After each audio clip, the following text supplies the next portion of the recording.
The Toyota Land Cruiser, one of the most iconic names in the Toyota family, one of the oldest, and now one of the most expensive.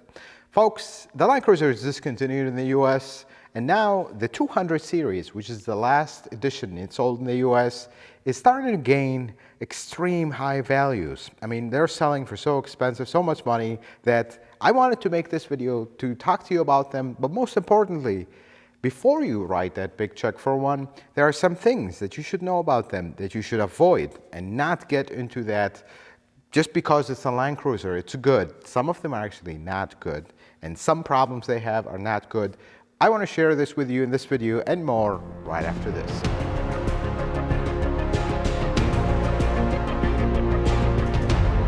So the first thing you're gonna look at when you go look at a 200 series Land Cruiser is not the inside, definitely underneath, and we're gonna talk about the underneath section in a little bit. But the first thing is you're gonna open the hood and look around. This is something that people don't do, and they'll just glance around, they'll check the fluids. Fluids mean nothing. There are a few things, very few things that you're gonna want to check, and they are very vital that you do check. Let's start with the first one. So we look at the hood of this 2017 200 series. You notice something about this is that we removed all the covers, just one big cover here. This has a little bit less covers than the LX, so perhaps this will be a little easier to look at. Folks, one thing about the 200 series, there is nothing here that is the same as a Tundra or a Sequoia with the exact same engine.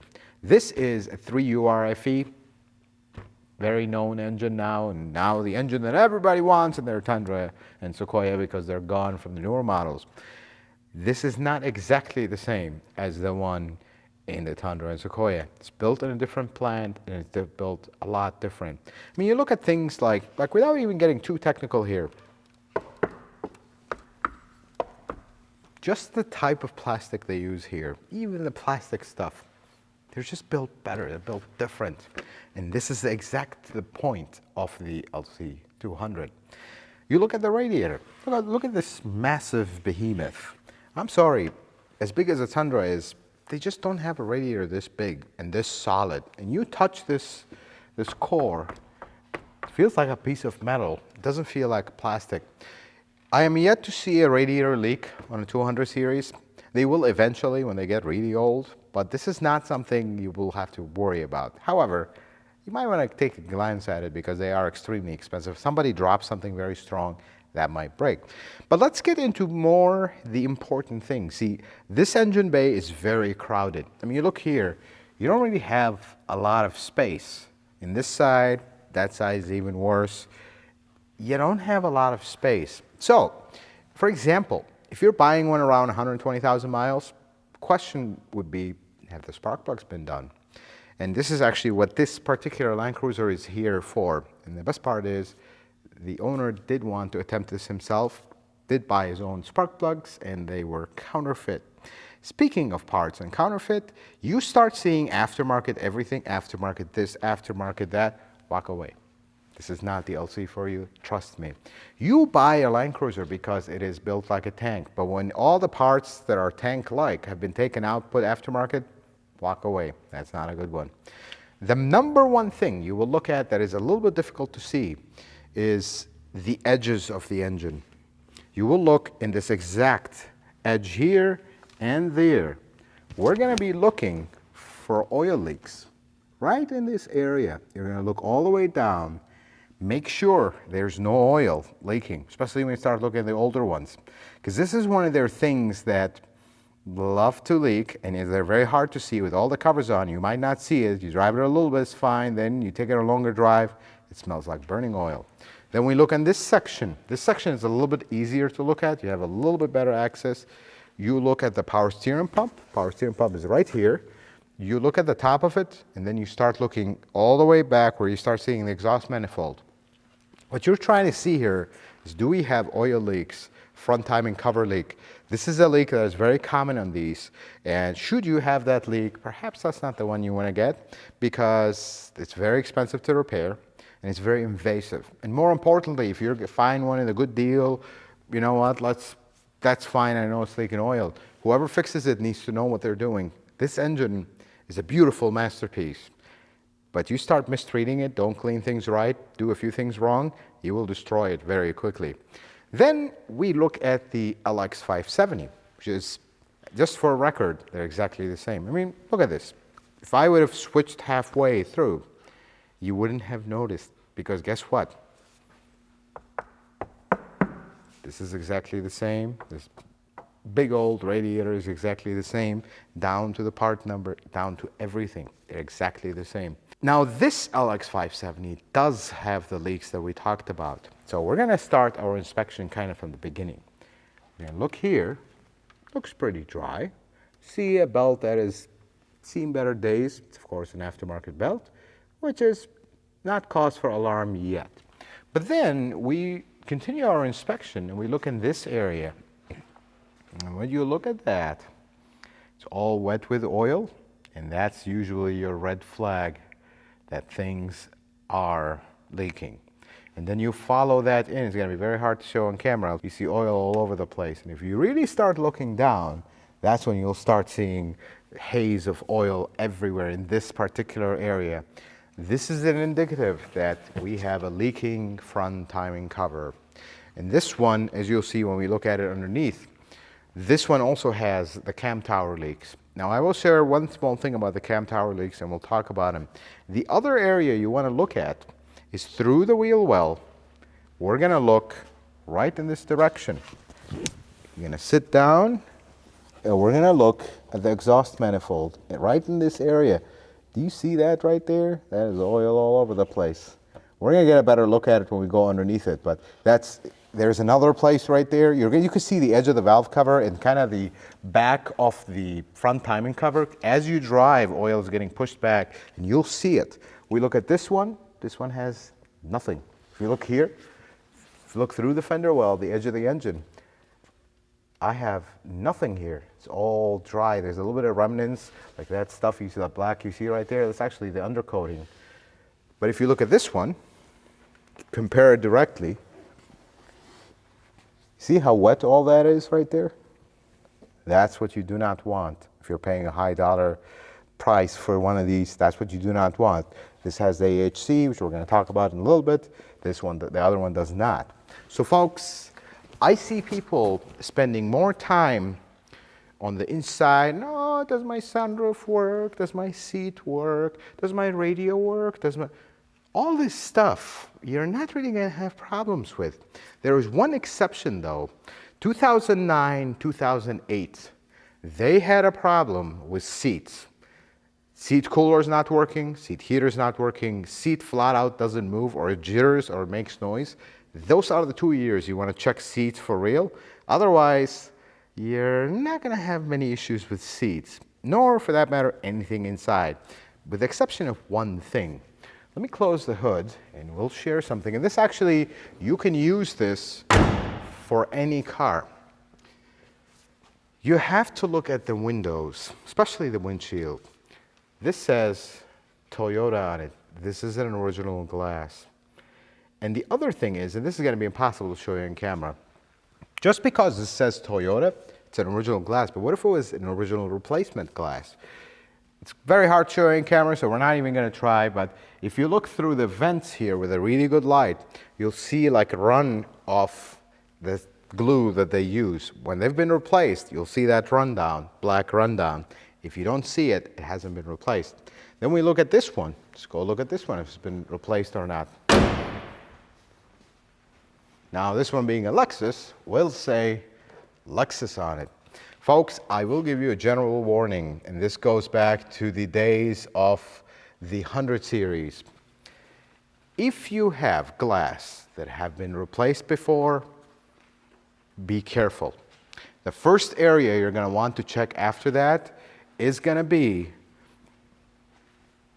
your kick panel, because what's going to happen here is if the glass has been replaced, you're going to have potentially a water leak in this area, and you really don't want that in any Land Cruiser. 100 series owners, water leaks, you remember the nightmare.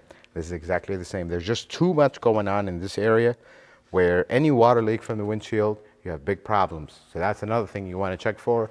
And folks, this is something they did not really anticipate or change or make anything for. So windshields are important to check. And equally, if we're talking about the older ones, if you see chips at the tip of the windshield, like all the way at the roof, you're going to want to look harder, because if we have rust there, it's exactly the same as the 100 series. You're going to have water leaks that are unexplainable, all kinds of electrical gremlins, because we have water inside. Folks, these trucks are really sealed tight. If you get water inside, it's going to build up moisture and it's not going anywhere until it dries up, and we have all kinds of problems. Having said that, let us put both of these up and talk about more key inspection things that you're going to want to look at when you look at either one of these.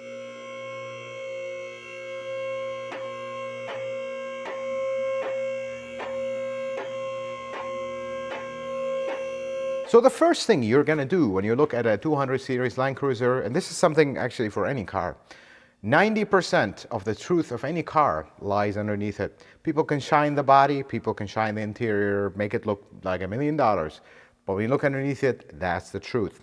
Now we're going to talk about a few things that you need to look at for 200 series, but there's one thing that is extremely important, which is the frame. We'll get to that in a moment. Look, the front suspension on the 200 series is basically a giant slab of metal. There will not be much that goes wrong with these. I mean, I don't recall ever having to replace a control arm. However, one thing you must know about the Land Cruisers, there is not a single part here that is shared with anything else. Everything is exclusively built for this and overbuilt for this. So when you go look for a 200 series, modifications should be a problem. Because when they go and rip out this control arm, rip out the top control arm, now you have aftermarket stuff. Now it's all going to start falling apart at a rate that you would not believe, because this is a very heavy truck and things in the suspension are specific to this. You put anything else that is modified from whatever, it's just going to fall apart in no time. Now, ball joints on the 200 series. You have a lower ball joint here, upper ball joint. Now, the upper ball joint is part of the control arm. The lower ball joint is also part of the control arm. You can separate it, but it's not something you want to do. However, I see people worrying about ball joints with 200 series. That shouldn't be the case. These things, unless this is 20 years old, which that's not the case with the oldest one, as of the day to film in this video, unless this has like 250, 300,000 miles, you're not going to worry about them. Because people always kind of dwell on the little stuff that never go wrong and skip all the important things. And then the last thing with the suspension, what suspension do you want? Do you want the regular one or do you want the AHC, the adjustable hydraulic suspension? See, the thing is, if you plan to lift this car, modify it, even though I don't advise you, or you're planning to do heavy off-roading, potentially the non-AHC is better. If you live in the Rust Belt, like where we are, AHC, you gotta be really careful, because really they're bulletproof until you get rust into the mix. So this one, this particular Land Cruiser, does not have the AHC. We're gonna look at the LX, which does have it, and we'll show you some pointers on that. But you wanna make that decision. Which direction do you wanna go? And you need to understand the good and bad of either. That is very important. You gotta make sure on the AHC that you test them, because if they're not done well, not serviced right, things will go south. Lastly, brakes. Look folks, this is, for lack of a better word, a giant behemoth. The brakes will wear off very quickly. They're somewhat expensive compared to other Toyotas like GX, 4Runner and whatnot, but the calipers are better. See, on the other models, the other Toyota and Lexus trucks, they will seize up. On the Land Cruiser, they're better, but remember, this is an exclusive caliper to the 200 series. Check them. Make sure when you're driving this car straight, push on the brakes hard. If this thing swerves to one side or another, you have a problem with the brakes, and just know things are expensive. They're not readily available because this is, again, exclusive. The other thing with the engine, so the engines is where you gotta be a little careful. I see people get negligent with the engine. There are possibly 2 or 3 problems with the engine that could be a deal breaker. The first one is water pump. They love to leak. Nothing really, not a big deal. They're not even hard to replace. A little bit expensive on the labor. If you see the coolant low, not the end of the world, but possibly you have a leaking water pump. Unless these get older, radiators are not an issue. But the thing that is a deal breaker is oil leaks. They're not super common, but they're very possible.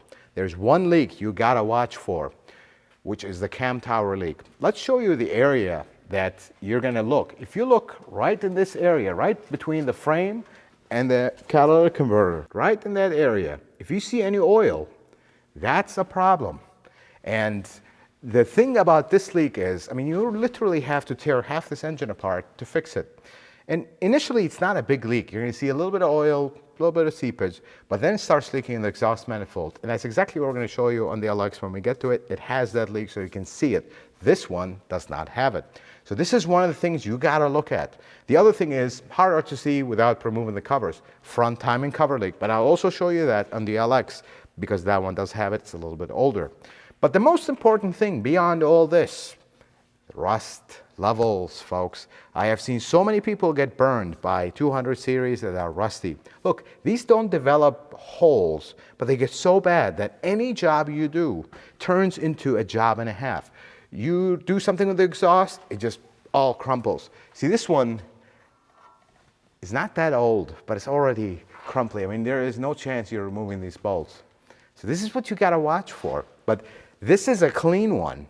We're going to show you the other one that is a little bit more advanced with rust. But we look at this frame. This frame has actually been coated. At some point, this frame was coated, and we're already starting again with rust. This is the number one thing you look at when you look at a 200 series. Folks, I cannot emphasize how important this is. And this is why you're going to look at auctions, look at websites. One of them sold for a lot, one of them sold very cheap because the cheap one was rusty. People know that.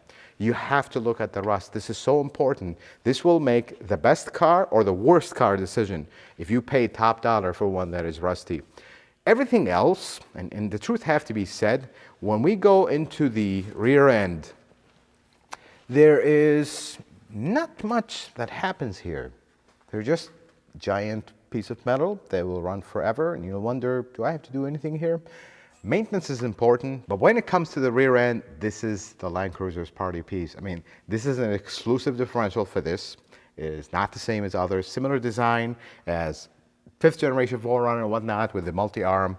But there's one thing that is unique. If you look at a 4Runner or a GX with the KDSS, it's actually not the best KDSS system in the planet. It does have its problems, love to lean and love to do all that. But the Land Cruiser has its own unique and exclusive KDSS system. We look at this giant behemoth, and there is very, very little known about this KDSS system because it simply doesn't have many issues. Usually the issues start when the car is rusty, you have leaks from the lines that are rotten. That's about it. This is such a much better system than the one in the GX. The GX is very sensitive, and if you don't bleed it right, this is a lot more forgiving. So this car does not have AHC suspension. You notice the shock here? Nothing attached to it anywhere. It's just a regular old shock. Now, when we get into the LX, they have a little bit more option, but folks, what you're going to see underneath that LX, even though it's that much older, so that's a 2009, this is a 17, they're exactly the same, and that's the beauty of it. We'll talk a little bit later about which one should you go with. Why is the LX usually a little cheaper than the Land Cruiser? But let's go look at the LX, which is older, has more rust, and it has a lot of these little issues that we talked about that you should be checking. Now, this is a 2009 LX570. This does have 190,000 miles. I'm saying that because before we go underneath it, get the facts. This is an older one. Now, the first thing you're going to see, you're at a lot trying to buy one or you're looking at an auction one, you see this unsightly sight. All this rust. Folks, this is your biggest red flag. This is a rusty one.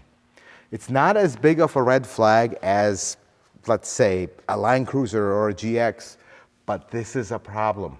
Now, as we start walking back more, you're going to start seeing more and more of that. We look at the frame section right here. You notice this one is a lot more advanced in the rust department. You look at everything else. It's not rotten, but when you start seeing things falling off the frame, this what do you call it, a scale, we have a problem. This particular one is a perfectly driving, perfectly safe one.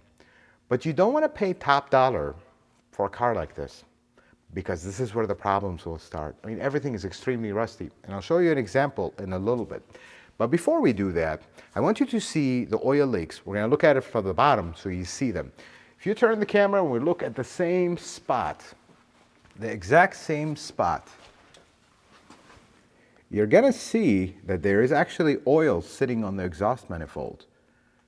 Perhaps will be difficult to show in video, but we're trying our best. You're going to see oil sitting on that exhaust manifold. You see that we have major problems that you do not want to ignore, because this is a mega expensive repair, and if you don't have someone that knows what they're doing do this repair, it could destroy your engine, because you're going a lot in. You need to be very clean. You need to assemble everything exactly how it was. So best avoid the ones with the cam tower leak. They're not as common as, say, a Sequoia or a Tundra with a V8. Not as common, but still possible, especially with age and miles. This one has it, and this one also have the front timing cover leak. Be careful with these. These are things you want to check. Not, does my windows work and my radio work? Most mechanics will advise you to check that. Oh, these are very expensive systems. They'll never break, folks. Other than your power seat in the early ones that you want to check, you will rarely see one of these. Unless there's been an accident and been hacked up, you're not going to have any of these systems fail you. Then we look at the back of this thing. I mean, remember we looked at the exhaust on that one. This is a lot rustier one. It's older. The exhaust is about similar. And this is, if you have any other Toyota at this age and this level of rust, this will not be like this. This will be completely rotten and ready to go. But we're talking about a Line Cruiser here, folks. The exhaust is better made. Everything is better made, and you see it. However, there is no servicing this. This will never come apart. So this is out of the stuff you got to watch for with the rusty ones. Then we go back here. You notice all the scale falling off the frame. These are the ones you don't want to pay too much for, because if you look here, this has AHC suspension. These are the globes. This is actually something you do want to at some point replace. I mean, just by looking at how rusty this thing is, you're going to have problems getting these things off, and you're going to have problems if any of the lines leak, which is actually what brought this truck to our shop. It has a leak from a line. They had some random mechanic fix it, and now it's not working right because they didn't bleed the fluid, and the fluid is low. We'll show you that in a bit.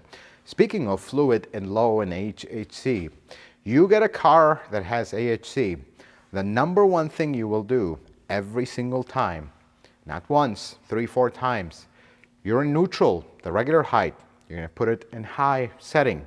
Not just put it in high, see it go up a little bit, oh, we're good. You're going to wait for it to stop flashing. Preferably have all your friends and the salesman and everybody around sit in the truck. These have a tendency, when they're not bled properly or improperly repaired, if you put load, it won't be able to lift the car up. But if it's empty, it'll go up. Be careful with that. So you want to put it on high. Make sure it goes on high and stays on high. Not just keep flashing and never get there, because they will do that. Then go back to neutral, go back to low, drop it all the way down, and then raise it all the way up to high. If you have a weak motor, air in the system, leaks, that's when it'll stop working. It'll just hang there and not do anything. You see one like that, walk away. Because the AHC system is one of the best. You will never see a hydraulic suspension system that works as good as the 200 series until somebody that shouldn't be working on it works on it. Then everything just goes downhill. The other common thing is leaks. I mean, when you look at this area right here, just take a peek right here. Do you see those two innocent looking lines? These are hydraulic lines, and they wrap around and they make this kind of maze around the frame, and then they come this way, which all the lines head to this area, which is what makes this AHC a little bit more complicated than 100 series. This is the pump and the reservoir and the whole 9 yards. This is the most important thing of this system. It's beyond me, beyond everybody that have worked on 100 series and how easy it is to service the pump and the fluid. Looking at the 200 series, they really made it more complicated, and I feel like it was intentional. The reservoir is right there, so you have to remove this little cover to see the fluid, and it's such a cumbersome, horrible place. And now the pump sits in the rust area. Look at how rusty this thing is. And this is just the place where it sits. So the lines will get rustier, things will start leaking all over the place, and this is exactly what brought this truck. But when I say improper repair, I will show you an example of that. It's going to be very difficult, but I'll try my best. A line started leaking on this truck. That's fine. These lines are readily available. Line Cruiser parts are always available. The mechanic that fixed this car, he took the line, he had an original line, took the line, got to a point where it got too complicated and went over the frame. He just cut it and spliced it. You never do that with Land Cruisers. You see signs like this, walk away. Let me show you that. So if we look right here in this area, right up here, you see that line where it connects right here? That's the line that started leaking. So they replaced it, and if we trace it back, we come right in this area where we have a very un-Land Cruiser-like splice. That is a crime in the Land Cruiser world. This is not good. And what happened here is he replaced the line, topped off the fluid, yep, it's ready to go. Of course, at that point, the car came down, he started it, put it on high, came up, oh, okay, it's good. Well, it's not good, because you're supposed to bleed the line, and you didn't. Now the entire line has air, and now this thing, every time they load it up, and it just sags down, and it can't bring itself up. You put people in this car, it just sags down. And that's why this car is in the shop.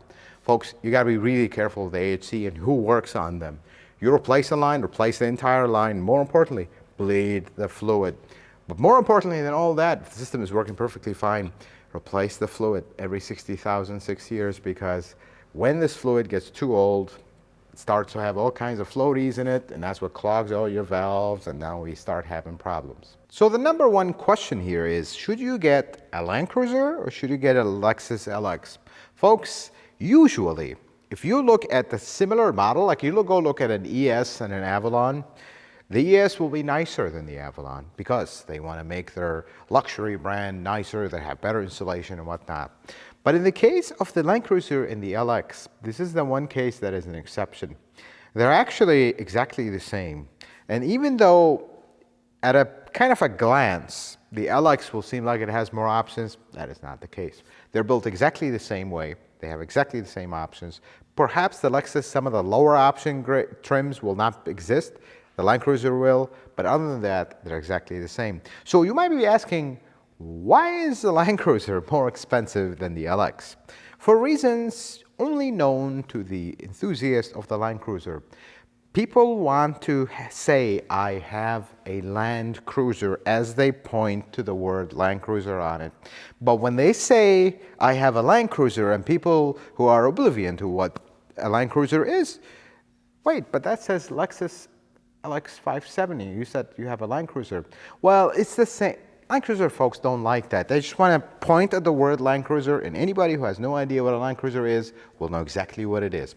So that's why the Land Cruiser is a little bit more expensive than the LX. However, if you are one of those smart ones that don't really care about the word Land Cruiser, you can actually get exactly what the Land Cruiser is for cheaper. And they're exactly the same, built in the exact same factory. I'm not going to just say that. Let's walk around these and let's kind of take a peek inside some of the key features of the Land Cruiser so you can really see how they are similar. Now, full disclaimer, this is an older version. That is a newer version. They're still both 200 series, but that one is the updated one. This one is more the original. This is 2009. Let's take a look at the inside.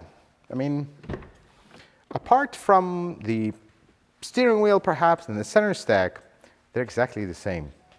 And this one has 190,000 miles. It's used every day by a family. It is overall in decent shape, but not perfect because it's older, it has miles, but look at that interior, holding up very, very nice.